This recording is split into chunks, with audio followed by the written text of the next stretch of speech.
always took no as I just needed to figure out another way to get them to say yes. I've never been afraid to ask. I've always thought I can do whatever anyone else can do. Welcome back to Meet Bridget, a show that sheds light on the often untold teenage and young adult stories of successful women from all types of backgrounds and in all sorts of careers. This show is an extension of our confidence coaching service for young women. I'm Asha Gabriel, and I co host this show alongside my best friend and Bridget's COO, Kashia Rosenberg. This is season 4 of Meet Bridget, and today we are thrilled for you to meet life and business coach Angie Wisdom.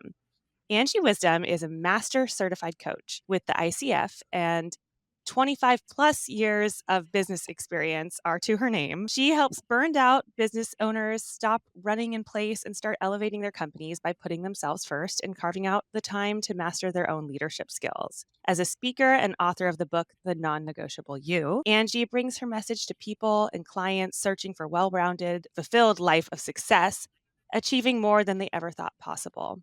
Angie is the host of the podcast Sharing Wisdom and the creator of the Morning Mindset Journal, an effective results producing tool and daily practice. I know Angie because she coaches me. What's that saying? If your coach doesn't have a coach or if your therapist doesn't go to therapy, find a new one. Angie's literal Yes. wisdom has been guiding Kashia and I as we build out our own coaching services for young women. So, Angie, I'm so thrilled to have you. Thank you for your time and welcome to the show. Thanks, Asha. I'm so excited to be here with you. You know how much I love what you all are doing and the program that you're creating. So I'm excited to be here. Thank you. Well, I mean, there's so much to dive into. You literally are full of so much wisdom. That's your biological name too, correct? Like I'm the married to get or it, your name. but Yeah. yes. It's your real Mhm. name is what I meant. It is. Yes. Amazing. Talk about just being in alignment with your purpose and everything. I love your name is just such part of an amazing brand. There's so Thank much we could you. dive into, but our show always likes to start with your earliest years. We love to set the stage with the foundations of your childhood. Can you bring us back to where you were born and where you grew up? Absolutely. I was born in Virginia, Falls Church, Virginia, and I lived there for about 4 years before my family relocated to Florida. So that's really where I grew up and, spent my childhood there until I left for college. And, my childhood, my parents got divorced at a very early age. So I was with my mother only and my sister. And it was a little bit of a volatile childhood, but here we are. Yeah. Is your sister it's just you and your sister? You have one sibling? I have 2 other half sisters because my dad got remarried, so I have 2 younger half sisters and then 1 older sister, and actually, gosh, to make it complicated, a brother who's actually literally a cousin, but my mom adopted him because, he was, kind of physically impaired, mentally, handicapped, so he became my brother, so that's our family. Wow. Well, I mean, right from the get-go, your mom sounds like an incredible woman to be able to manage, being a mother pretty much on her own, but then to also open her family to, a child that needed it.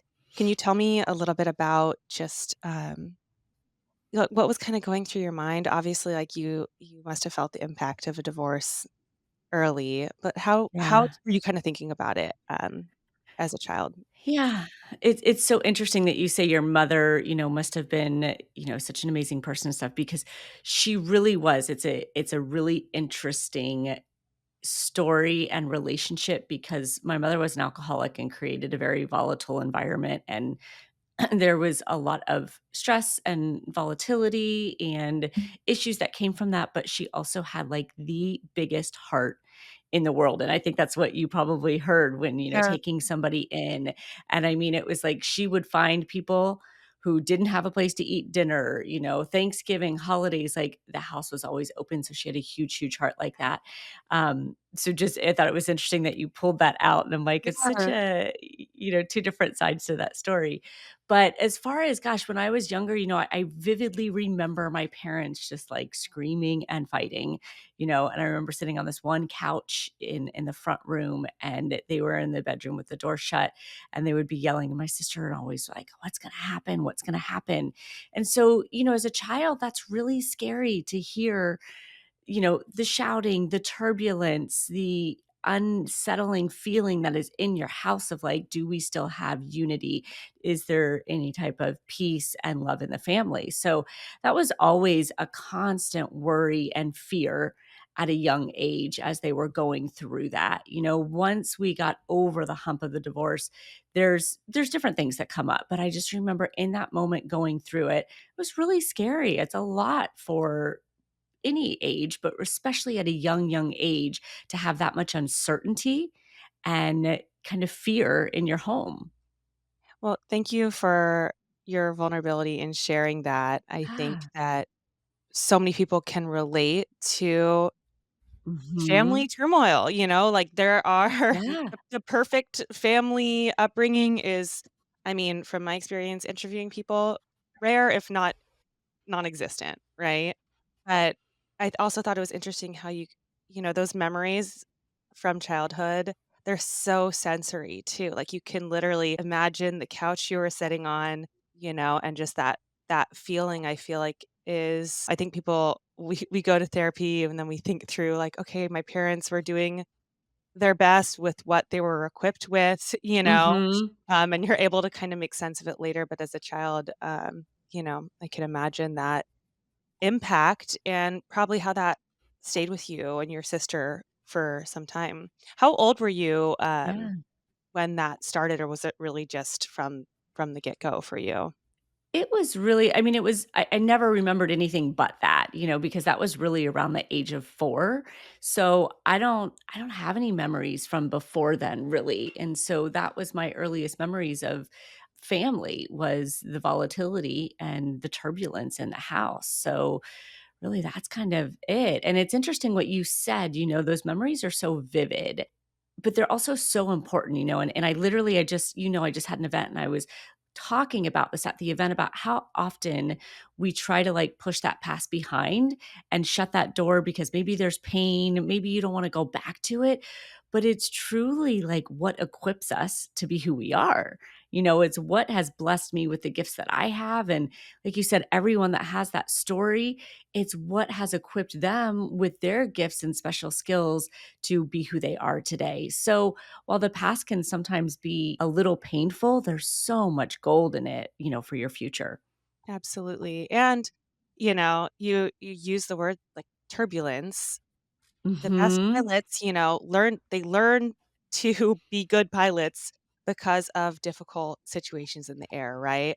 So, Mhm. looking back on those times and being able to kind of see them, have compassion for yourself, but then also see like, okay, there was purpose, in me going through those things and I can build on that, recognize it, realize strength, and incorporate it rather than just having to be like, well, that's a little, part of my past that I don't like, and I'll just kind of leave out of my story.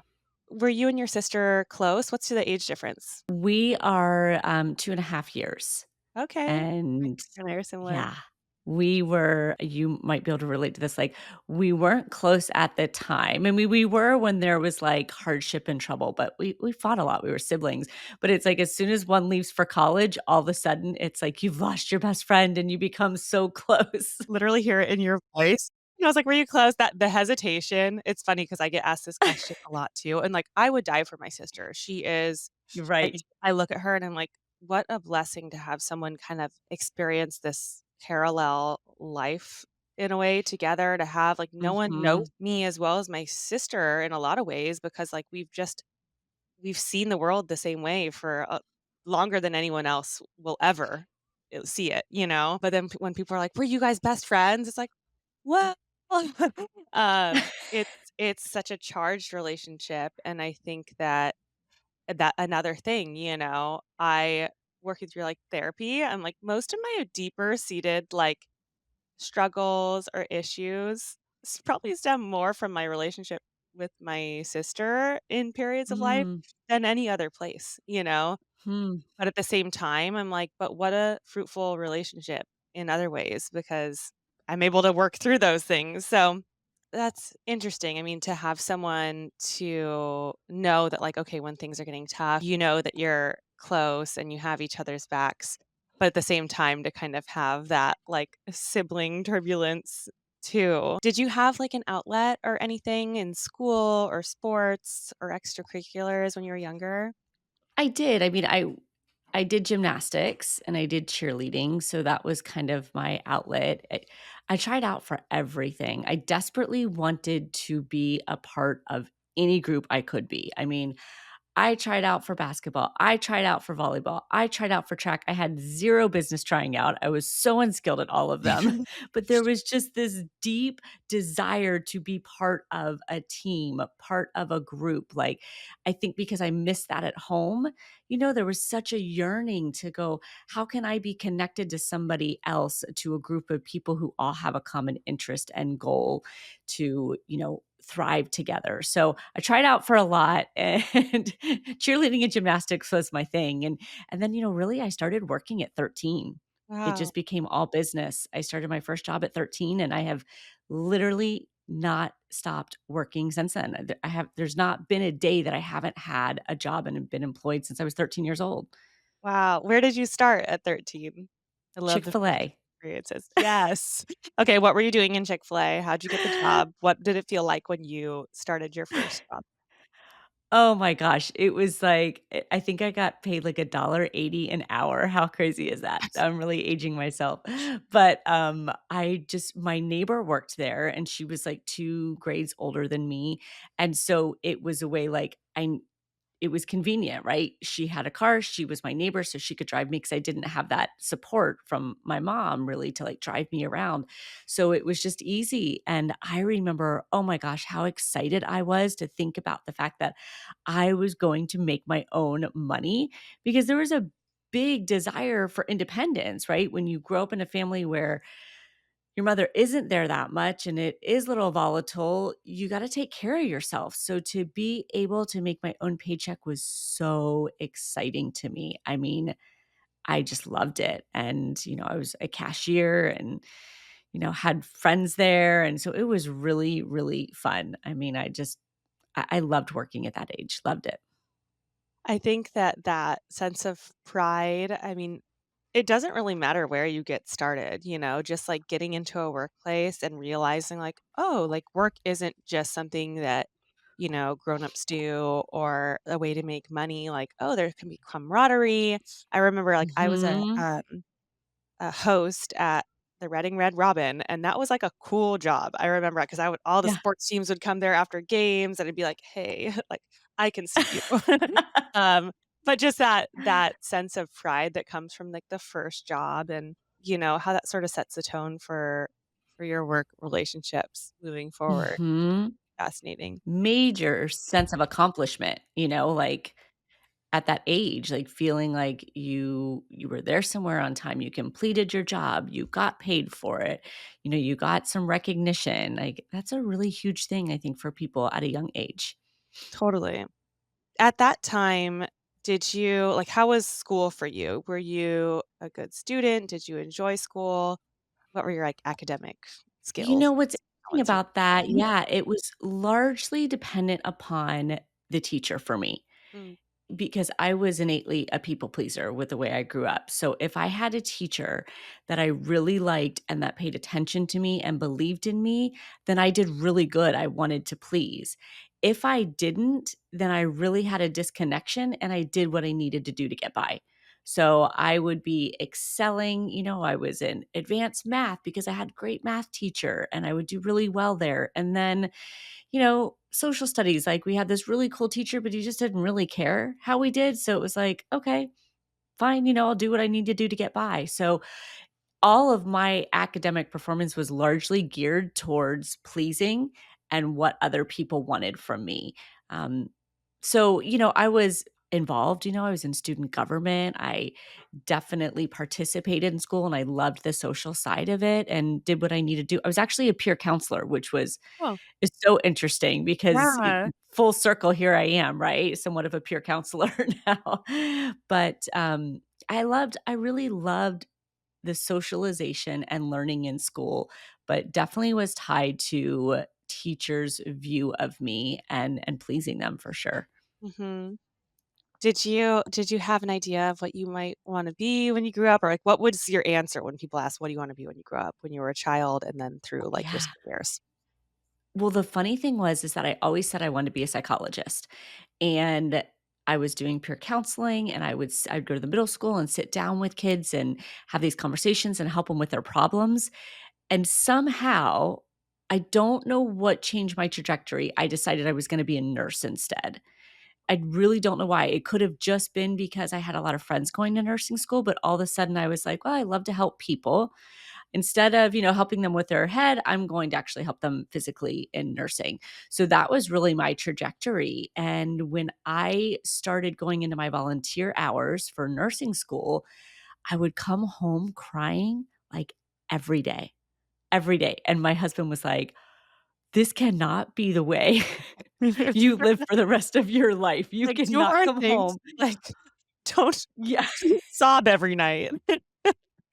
Yeah, I was like, "This poor old man, oh my god, this lady," and he was like, "You can't do this, you can't, like, take on everyone's ailments and be sad for them every day." Um, So that really changed my trajectory, and then I went, "Okay, I'm gonna help people, be financially free. I'm gonna be a financial advisor." So I moved into that direction. So it's interesting, like, all the different pivots I made, it was always centered around helping somebody, right? First mentally, then physically, then financially, and full circle, here we are again, right? And what I do now is really help people on all of those levels. Mhm. Well, So it's it's almost like interesting. seeing rather than being, like, more diagnostic and being like, "Well, let's isolate one part of you, whether it's your brain or your body or your finances," and actually can testify to this, that you're looking at someone as a whole person, like, what's going on in Mhm. all your arenas, and then, like, okay, if you're focused on what you want to work better in one area, we have to kinda address the everything else, that it feeds into it. I love So your true. your story about the nursing experience because as a child, I think I kinda went through a similar arc. Actually, in a lot of ways, Mm, I your story makes, it just sounds really familiar to me because as a child, I decided I wanted to be a pediatrician because I always loved being around mm. kids, and I was like, "Great, I can help babies." And I distinctly remember this moment in, like, 7th grade biology. They brought out, like, the fetal pigs, and I had, like, a mental break. I literally Oh, started sobbing in the classroom. They gave me the scalpel, and my hand was shaking so crazy, and the teacher had me, like, go out in the hallway and, like I think I was having a panic attack now that I look back on it, but he was like, "You could just write the report." And I think in my mind, my world was, like, crashing down because I was like, "I always wanted to be a pediatrician. What does this mean? Like, my whole plan is gone." yeah. But, those moments, I think there's actually so much to be learned from what doesn't work for you, right? Like, that information Mhm. you gives you somewhere to go, even though it doesn't feel good at the time. It's like, "Okay, well, I can check that off and put it aside because, like, this yearning to help people, maybe it's just I have to find the pathway for that works for me." Right? Yeah. And isn't it interesting? I mean, look what you're doing now, right? I mean, Yes. you are helping girls, and so, yeah, I see the parallel and the Yeah. similarities for us, and I went into finance it's for a while interesting. too. That's so funny. Yeah.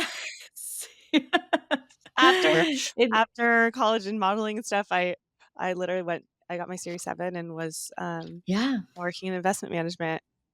I'd like to get into that with you too, actually. Like, what really, when you made that pivot, can you tell me a little bit about, like, what informed that? And then also, the pluses and minuses of working Mhm. in that space for you? Yeah, that's actually a really kind of funny, almost embarrassing, silly story. I was working at a credit union. I'd always worked at credit unions, from the time I was a senior in high school, started working at a credit union as a bank teller, and then in college I did, and then even when I moved to California with my husband, I got a job as a teller as I was working for nursing school. Once I decided I was not gonna do nursing school, that was not working. I was working at the bank and this guy came in, I'd always done his auto loans for him. And now this was back in like, what was it, 96? So it was a while back. And I would always do a new Corvette loan for him. Like Corvettes were like, Oh, wow, yeah. you know? So he would come in like all the time and get a new Corvette. And I was like, what do you do? You know, I would do his loan application and get him his auto loan, but I'm like, what exactly is a financial advisor? And he was Yeah. like, oh, well, you know, I'm a stockbroker. I invest people's money and da da da. Da. And I was like, huh, I kind of like this. You're buying Corvettes, you're investing people's money, you're helping them. I think I'm going to do that.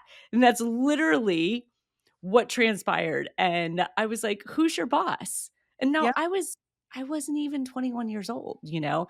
And he gave me his boss's name and I went to the Morgan Stanley in Carlsbad and I applied for a job as a stockbroker to get my Series 7. And he said, "We can't hire you. You don't have a 4-year college degree."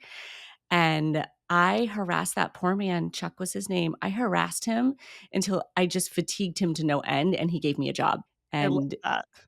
I ended up being a financial advisor and went to New York for their 3 weeks of training and got my Series 7 and did that for a couple of years before I realized I really liked helping people build their business more than I liked helping them invest their money. Yeah. So I started kind of in management and then I started coaching and training brokers and financial advisors to build those relationships and assets.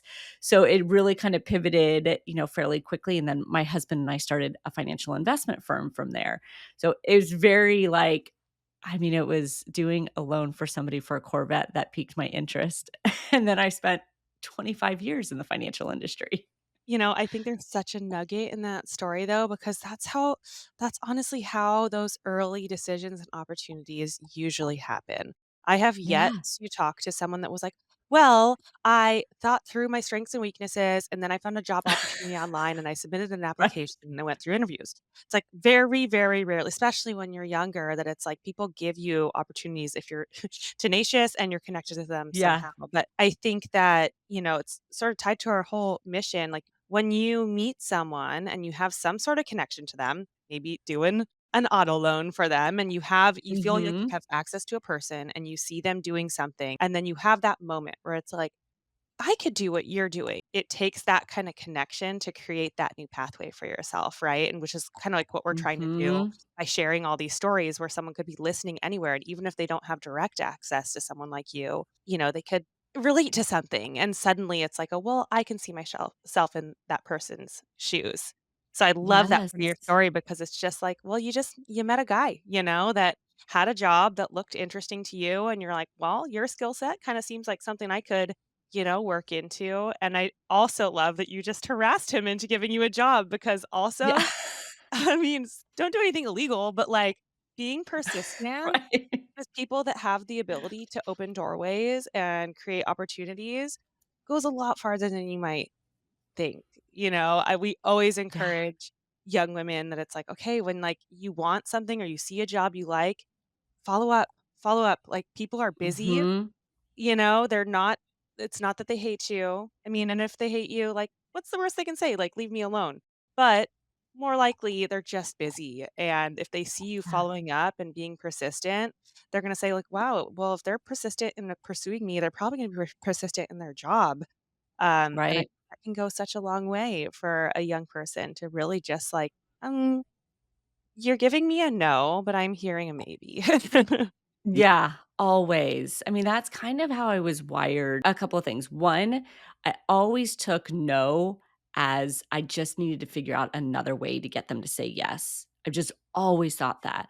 I've never been afraid to ask. And I've always thought I can do whatever anyone else can do. Now, I have failed a million times over, right? Hence the never making volleyball or track or basketball, but I would just try because I always had this fear of like, what if I'm really good at something and I don't know? You know, Mhm. maybe I could make that three-point shot. I gotta try out for the team. So it was always just about possibilities. And when you think about it, like what you were saying about the job and the persistence, it's like that job was a sales job. Yes, you're a financial advisor and you're investing people's money, but you have to be able to sell that relationship in order to get the opportunity to invest their money. and it's sales. So if I could sell this guy, the manager, how could he say no? And so it Exactly. was just about constantly, I'm going to make you my client now. And eventually I'm going to close you. And then you're going to believe that I can close other people. Totally. And I feel like people get worried about like what people are going to think and their judgment of them. And they sacrifice what they want over, what somebody else may think. I think that's a really good point about, like, the financial services industry too. I think a lot of people could assume that, "Oh, if I'm gonna be in finance, I just need to be really good with numbers and Mm, understand the markets," and it's like, you can do that, but it's not going to sustain your business in that industry that, most especially in, like, financial advisors, that role is so sales, and you're mhm. constantly having to go out and get people to move their accounts over. Usually, if someone has money to manage, they probably have it somewhere else. So really, it's Yeah, like not only do you need to get them to trust you enough to manage their money, they have to trust you enough to take their money from somewhere else and bring it over to you to basically end another banking relationship and bring it over to yours. So the sales skills needed in that job are real. You yeah. coach a lot of people in sales. Mhm. Can you tell us a little bit about, like, the personality types that really thrive in sales? Some things like, I don't know, attributes that you Yeah. notice or, practices that people have that do well in sales? In my experience, there are a few personality types that generally do better in a sales environment, and they're different, but they approach it from different perspectives. So, I'm a big believer in the Enneagram, for example, and there's all sorts of different, types there, but I'll give you a few, like the achiever, the challenger, the helper. They're all really great. They're different personalities, but they're very good in a sales environment for different reasons, right? The achiever has this, it's never enough. They're going to do anything they have to do.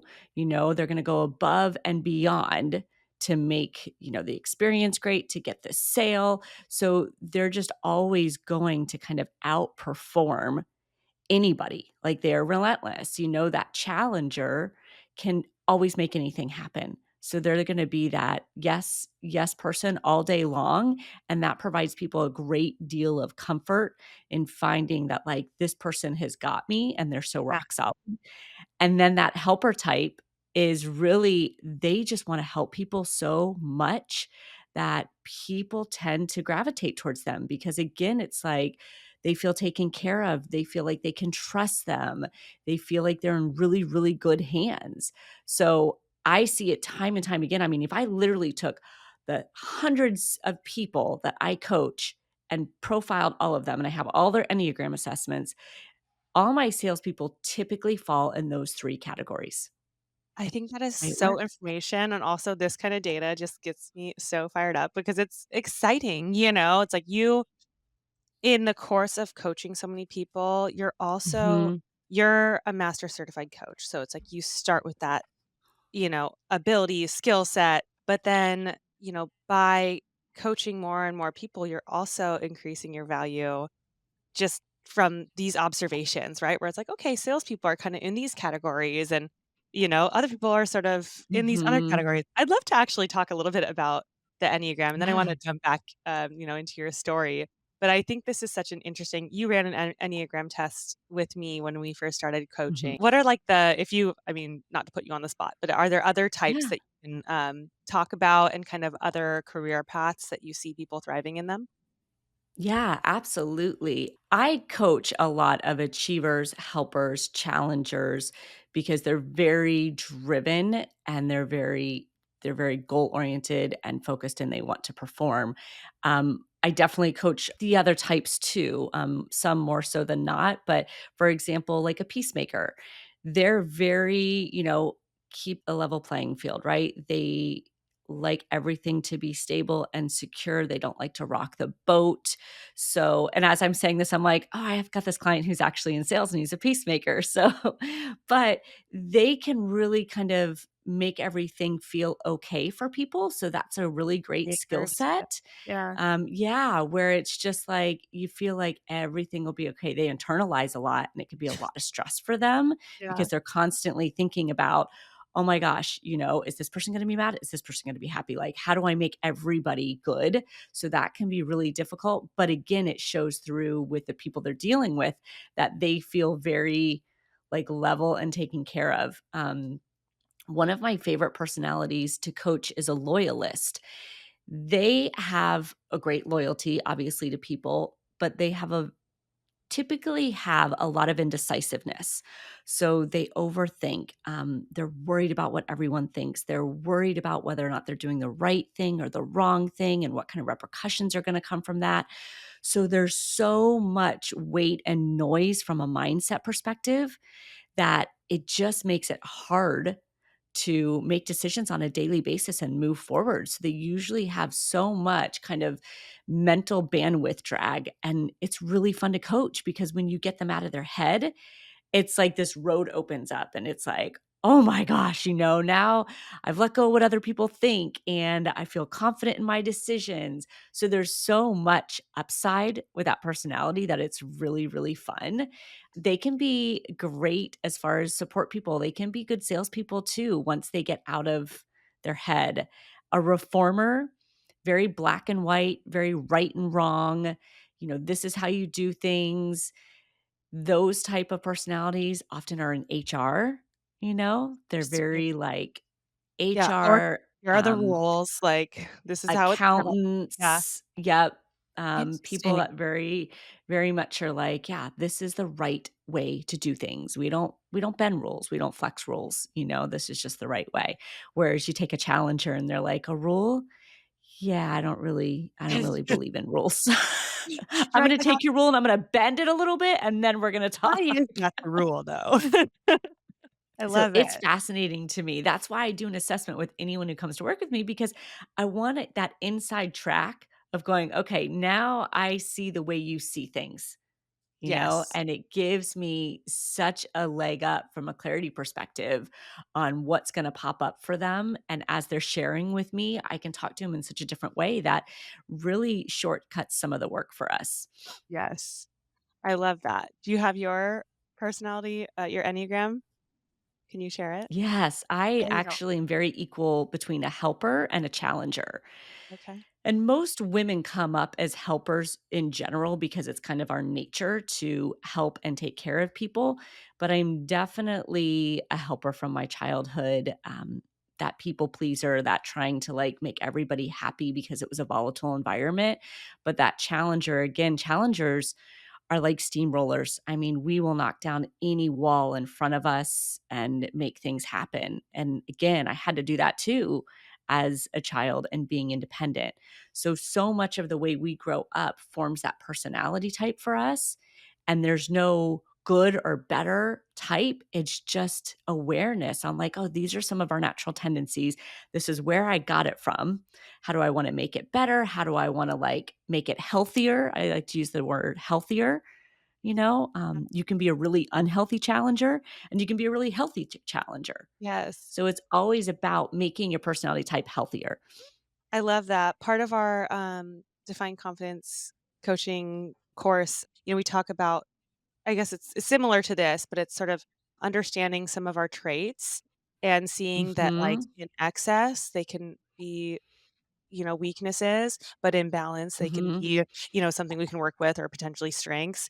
But I think that, yeah, like any of these types, there's probably like, okay, here's like the, not, it's not so horoscopy, but like here are sort of the things to watch out for or the traps or kind of imbalances that you can fall into, but also like, okay, if you kind of focus on this is how I see the world fundamentally and wherever that came from, and then kind of seeing, okay, what's in alignment with that? Or like, how can I play into my strengths in my day to day? I think it's such useful information to have. I think there are like paid versions of the Enneagram, but maybe we can find something to link in the bio if someone's curious and they wanna Yeah. kinda work through this, that they could do that. It also reminds me of, like, the love languages, more like romantic relationship, familial relationships, I think can benefit from the love languages, that it's sorta like you said, sort of information, like, "Oh, these are the ways that I give and receive love," and having that information about the people you're working with too is so valuable because it's like, "Oh, wow, but this person or my coworker could be this type of Enneagram and, you know, to really get them to understand what we need to work through together, I need to do this and this." It's I fascinating from that perspective. I mean, I when I work with a company, I'll do the Enneagram on all the employees. Mm, And so, for example, I just started working with a new company and there's 3 execs there. And the CEO is a challenger, the vice president is a reformer, and then kind of HR type of admin is a helper. So mm. 3 very, very different personalities, and there was kind of communication issues because again, they see each other differently, right? The helper wants the words of encouragement. They wanna know that they're doing a good job and that they're helping. That is what fills their soul. And, the reformer is just like, "Just do your job. Why do Yeah. you need a pat on the back?" Right? Like, just do it the right way. So, none of it's bad, but it's like when you start to understand how people operate and their personalities, and you're like, "Oh, she would just really like a good job every once in a while. Oh, okay, I can do that. Well, he would just like this." And it all of a sudden, the lights come on for people, and gosh, the communication, the dynamic changes drastically when you know what other people, respond well to. I think that's so fascinating because I remember one of my business school classes was focused on, kinda like startup teams, and we did a lot of case Mhm. studies on, why some succeeded and why some failed, and most of the ones that were successful, it's like different team members actually have to have different skills. You don't wanna Mhm. hire clone 1,000 times because then, like, you're not the things that you're not naturally good at, like, are just blank holes. So it's actually a good thing to have really people who function differently from you on your team. But then if you're going to be on that kinda team, what are you doing to kinda make sure that you can then communicate and work well together and give each other what they need? I think it must be so fun Mhm. for you to, work in groups like that, and I love hearing, your upbringing and stuff too, because I think that that sort of paints more of a full picture of Mm. your approach, if that makes sense. Your desire to be a part of a team, to make teams work well, and to help people has just been there from the very get-go.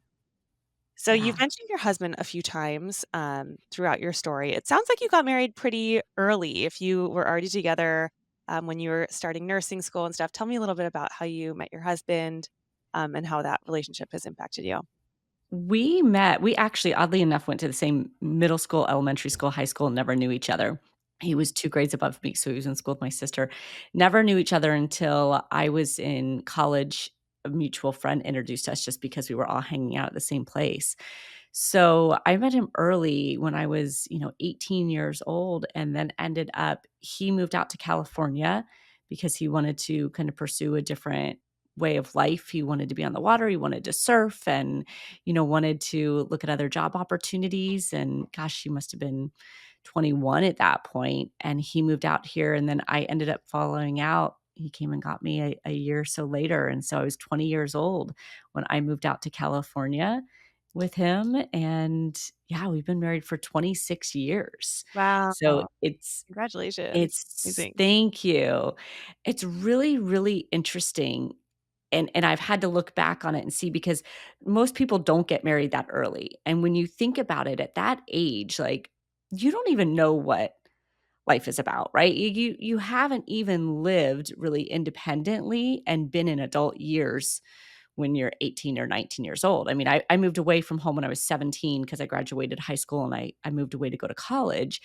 But, so you grow up together, really. It's not like, oh, you've got these habits or you know who you are yet. You become who you are together, which is just a really interesting thing. So, as far as impact is concerned, It's been huge because he's just always people say like, What do you love best?" Or, "What's most amazing about it?" And he's always believed in me more than truly I've believed in myself. Like, he's always been like, "Oh my gosh, you got this and go do this." So to have somebody, championing you like that and always supporting you just makes all the difference in the world, as far as your trajectory. That's so powerful, and I think that the point you made about, like, growing together, is Mhm. so I mean, I can only imagine being from 18 to, 20 and moving across the country with someone to a totally new Yeah. place. Probably so hard to do in a lot of ways to really, like, navigate all those twists and turns of your lives, but then to look back on it and to have grown together through so many stages must really inform your marriage in so many ways and strengthen it Mhm. really to have that, like, joint experience of all those different life changes. So moving Yeah. to California, what was that like coming from so you're Virginia and then Florida, right? So really all the way Yeah. across the country. Did you feel like a culture change? What was that like for you? I was in college, so, again, I hadn't even really been adulting yet, right? Like, I was in Gainesville, I worked a couple of jobs, and I went to school. I was at a community college going to school to get my prerequisites for nursing. So, of course, I was living independently and working and everything, but you're still not like you're still going to college, so you haven't really quite been adulting and, like, living a life and having some kind of culture change or anything. I look back and I'm like, it was the craziest thing ever. I mean, this happened in a matter of months when Mhm. he said to me one day, he was like, "You should move out to California."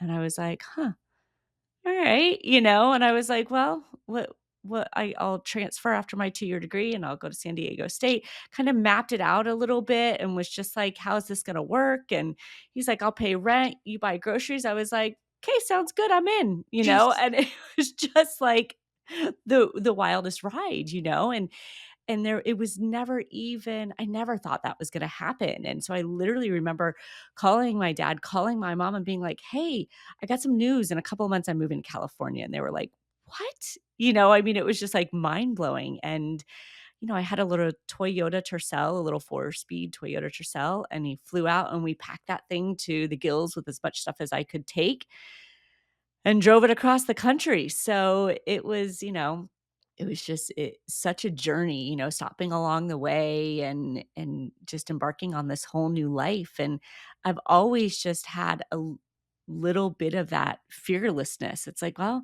what do I got to lose? I mean, I had people back in Florida that were like, "You have lost your mind. You are crazy. What if it doesn't work out? What if this? Da da da." Like, what if? So Yeah. I'll come back. Like, what do I have to lose? Yeah. And so I've always just approached it from that standpoint, and it was kind of like the start of my life, I would say. So as far as like, gosh, culture shock are so different, it was like, "Oh, this is life. Okay." I didn't know anything different. So when you moved away from like nursing school, was that Yeah. prior to the move or after? After the move. So I moved out here to After. California, and then I started doing volunteer hours, Okay. at Tri-City Hospital in Vista, yeah, and Okay. that was when I was coming home at that, and he was like, "Oh, I don't think this is a good idea." I was working at the San Diego County Credit Union and Yeah. doing my volunteer hours, and that's when I shifted. Well, and it's so nice to have someone that can kind of like be a mirror to you a little bit in those moments. Like for Mhm. me, I met my husband while I was working in investment management.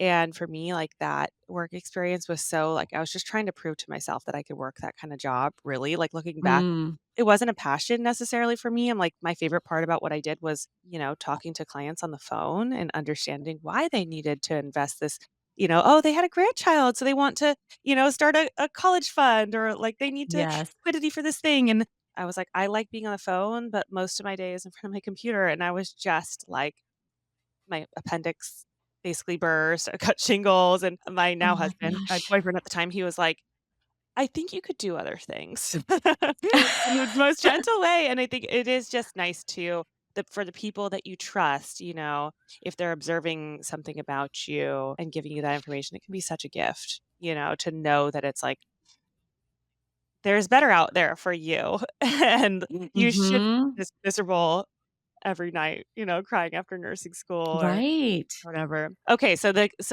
Yeah. Corvette guy you met in California then, which kinda tracks. So Yeah. you guys were in Southern California, We were in Carlsbad. Mhm. Carlsbad. Nice. I love Yeah. it. Okay, Yeah. so jumping back forward, you were working as a financial advisor. Tell us a little bit about how you jumped back out of the financial world and more into coaching. Well, I went and worked with my husband at an Okay. investment firm he was working at. Mhm. He was on the commodity side, so he was doing, a different type of thing, and I had really decided that I didn't love kind of the corporate world, and my potential was very capped, I felt like there, and he was doing really well, so it was like, gosh, we could do so much together, so I went and worked with him. But, it was interesting because I went through this journey as a financial advisor because I started this job that you were supposed to have a 4-year degree for, and while I knew I could do it, somewhere in there, I got in my head and decided I needed to be somebody else in order to be successful at that job. Mhm. So I really went through this period of showing up as somebody that I wasn't, of like, well, I need to look this way. I need to talk this way. I need to be this way. It was even back then, it was much more male dominated. I was one of probably like 3 women in an office full of 40 guys or something. So that took a toll on me, the lack of authenticity, showing up as somebody that I wasn't, the people pleasing, the striving. So that was a pivotal moment of awareness for me and going, I don't want to do a job like this. I don't want to show up like this. I got to the point where I was crossing days off my calendar, really just going, okay, I survived another day. What numbers am I going to hit? I survived another day. And that was kind of a light bulb moment for me that like this isn't me thriving, it's Yeah. surviving. What goal was I trying to hit? Who did I need to be to hit it? So I went and I worked with my husband on his business, and then we did that for a year or so, and then opened up our own company in 2003, where we started our own investment firm, which we still have now. But my job was really bringing brokers in, helping them build their business, coaching them. So that was a lot of where my role as the coach came in. And eventually I had people pulling me kind of outside of that and going, can you help me with this business? Can you coach me here, coach me there? And I found that I loved that so much that that's what really had me stepping out of our investment firm full time and starting a coaching business full time because I just loved helping people create their own success to be able to see what they were truly capable of, help them problem solve and tap into really what kind of gifts they had to create the life that they wanted. And it's been the best thing I've ever done. I love that, and it sounds so organic that you're like, you're sort of just taking opportunities that made sense at the time, but then also being self-aware enough to be like, "Wow, like, this part of the business lights me on fire," and, like, "This feels like Mhm. living versus surviving," and just Yeah. taking note of, like, "How do I feel when I'm doing this thing versus this activity, and how can I, like, lean more into that?" Where you can literally create a whole career, out Mhm. of those activities that really light you up. So, I mean, Yeah. jump to today, you are a motivational speaker, you host events, you have a book, you have a morning mindset journal. Can you break down, like, when you decided to launch your coaching business, under your name, what was, like, the first thing that you did?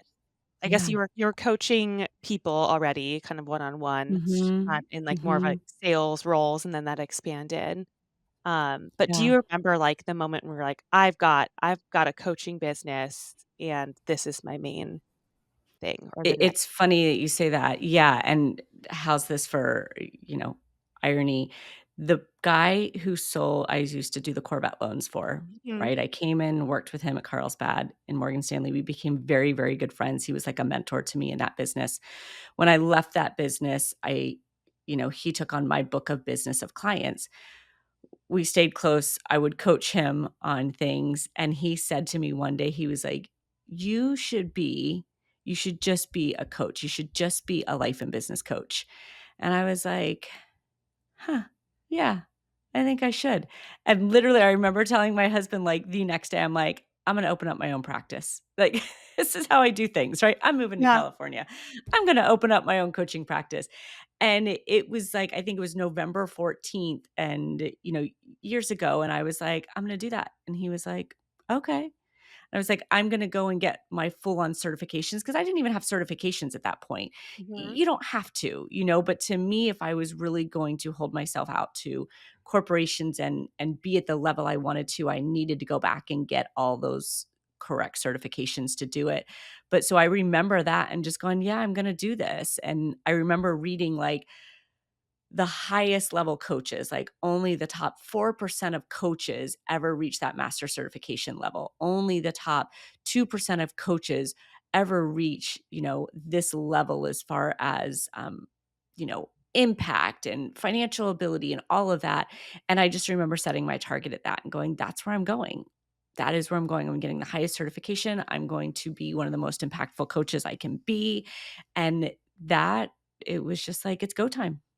So I just remember doing that, and then when I decided, it was like, "Okay, let's find the school, let's find my certification program. What am I gonna name it?" And I just, because I had created, businesses and knew this, it was just like, "Let's go. Where's the action item list? And let's Yeah. start, checking one off." I love it. Can you tell us a little bit about getting your certification, what that looks Mhm. like, the amount of time, and even, like, the format?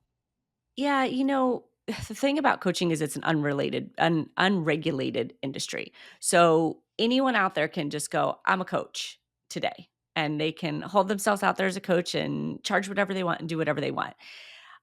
And do you have to have a certification? Does that mean that you're not a great coach if you don't? No, not at all. But to me, I had this thing, if you remember, of like, I like to do things right. I like to kind of please and have the right certification. So I looked up a bunch of different schools. I found one in San Diego, which was Life Purpose. And I started out, they have three different levels of basically ICF designation, your associate, your professional, and then your master. And I signed up for school there. And I can't remember how long it was, but it became my full-time job. I was online every single day and then doing, peer coaching and evaluations. And then slowly, as you get your certification, you start logging hours and you have to have like thousands of hours to get your master certification. And every single level of it was just like more dialed in. How am I going to be a little bit better at this level than I was before? It was an amazing process, especially for a challenger. Challengers think they know everything typically. They're very independent. So it was really, really a fun process to go, I don't know everything, and I want to learn as much as I can from other people and from this organization. So I loved, loved, loved that process. And I'm a lover of learning. So anytime I can get some kind of certification and learning, I'm all about it. I can relate to that. I'm like, Yeah. this whole experience, I'm like, every situation is an opportunity to learn. Tell us a little bit, so you're also a mom. Tell us a little bit about Yeah. how that played into your path and how it informs what you do today. I have 2 boys, 18 and 19. I was not as much of a worker and goal-oriented person when my kids were younger. I strategically set it up that way. I had our investment firm and I definitely coached and did work, but it was very tailored to the most important thing in my life, which was being that mom. Because of the way I grew up, I was determined to go, I want to take my kids to school. I want to be there for field trips. I want to do all these things my mother wasn't there for. So I very much created my career around my kids. And then once they got to high school and they were more independent and they were driving and they didn't need me as much, that's when, I put the pedal to the metal per se and stepped on it and really took off and was like, this is my time. But being a mom before anything else was always the priority for me. I just think that there's so much opportunity in shaping your kids the right way when you have time with them, when you can be aware, when you can, do help them and guide them. But I think it's also super, super important that they see that behavior modeled for them. So they saw me work, but they also saw me, draw boundaries and have time for them. So I'm blessed. I mean, not everybody can do it that way. And I'm very, very blessed and fortunate that I got to craft my motherhood around, my boys and my work and then flip it once they had that independence. But there's just nothing. I said to somebody the other day, I get compliments on them all the time, not to be boastful, but like, "Oh, your kids are so great." A lot of people know them and they have, my oldest one has a business. And I said, there's not a better compliment in the world you could give me than saying something great about your kids. And I think all parents, can relate to that. And it's just the biggest compliment in the world. It's the hardest job you will ever have. And it's the most rewarding one too. Well, and I think that someone on the outside might look at you and say, like, well, this is clearly someone who has had a successful career and she's an amazing mom. Like, she's doing it all the time. And I like how you broke down how, you had to deliberately kind of strategize and set boundaries and say, okay, this is a season of my life where I'm gonna prioritize this thing and I can slow this down and ramp it up later. And that it's like the reality of someone that is able to manage a career, but also be an incredible mom. It takes that kind of patience and moderation and knowing that there's kind of going to be a time like you're always going to have to prioritize something even when you're doing multiple things at once. There are your Mhm. priorities are going to like shift through different seasons, and you're such a great example of someone who's done that with intention, and awareness, and that it is possible, but it doesn't look like just doing it all the time. Yeah, it can't be. You've gotta have, a focal point 100%. And it's why, we talk about values all the time. I've talked about it with you and all of my clients. You have to know what your values are. And at different phases in your life, some of your values are going to have a higher priority than others. But if you're not intentional about going, yes, this is the most important value to me right now, and this is where I have my eyes focused the majority of the time, you can easily get drug into something. I love, love, love, love winning. I will compete at anything. I will try to race against an Olympian that I have zero chance of ever even coming close to because I just love the ability to compete and the possibility of winning. So for me, like, if I didn't focus that desire on the kids, I would have left them behind. I would have gone and I would have built my career years and years ago because I love all of that. But I had to go, what does it look like for me to win as a mom? Am I baking the best chocolate chip cookies?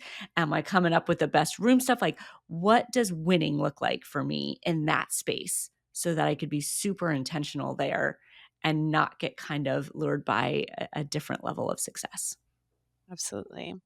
Well, this has been such a treat.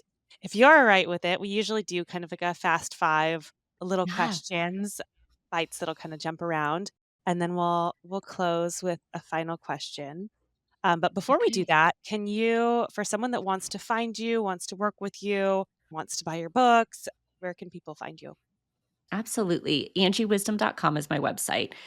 The book is on there, the journals are on there. There's so much information if you wanna reach out, you can do it there, but I put a tremendous amount of just free content out there on YouTube at Angie Wisdom Life Coach, on Instagram at Angie Wisdom Life Coach, on most social platforms, and I would say go there. There are so many videos. Engage with me, send me a DM. I'm happy to answer questions, I'm happy to give encouragement, insights, anything. My mission, truly, my mission and what fills my heart is impacting people. So whether that is through a hello on a social media platform, an email question, you buying the book, you using the journal, any way at all, just know that I'm here. I love it. All right, well, we're gonna jump into our fast 5. Okay. For number 1, I'm not even gonna ask if you have one because I know you have one. What is your morning routine? That is my morning mindset journal. I do, my morning mindset journal that has a gratitude prayer, all of that. I have my coffee. I have my prayer. I read the Bible. I meditate. I walk the dogs, and I work out. I love it. And she does that all in the morning. So I'm good. an early riser. Yes. Number 2, what is your favorite workout? I love weights. I love to throw weights around. I don't do it right now. I mean, I work out with a trainer and I do weights, but CrossFit was literally my favorite workout for years and years. I love the competitive nature and the heavy weights. It just makes me feel super strong and fierce. Love it. Number 3, tell us about the non-negotiable you. Where did the inspiration from that book come from, and what can people get out of reading that book? The inspiration came from anyone can have the life that they want, but it's gonna take a certain version of you, and it's the non-negotiable you, and these are the things that I have found in myself and I have found in other people over, 20 years of going, if we change our mindset, if we trust ourselves, if we know our values, like these core components of the non-negotiable you are armored, you are prepared, you are equipped to go create anything you want in your life. So it's going to give you this foundational pieces of a relationship with yourself that's going to allow you to create anything you want. Love it. Number 4, what is your favorite way to just get unstuck in anything? Music, dancing, like that. If I'm like energetically stuck, like that changes everything. If I'm stuck in my head thinking about something, I write it out. I write out anything. I feel this way. I'm mad. I'm happy. I'm stuck. Write it out. Great advice. And for number 5, how do you define success? Success for me personally, I think it's different for everybody, but for me personally, it's being able to live a value aligned life with the freedoms that are most important to me. Time freedom, financial freedom, geographical freedom, for me to have that freedom to go and to do what I want. That all lives in alignment with my values and impacting the world at the same time. Sounds great to me. And our final question, we always ask everybody, what was one quality that you had as a young woman that maybe you didn't appreciate back then, but looking back, you love now? Gosh, that's a hard one, Asha.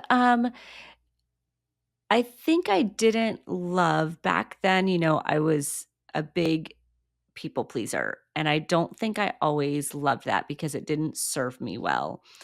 And while I'm still a people pleaser at heart, I'm a very healthy one now.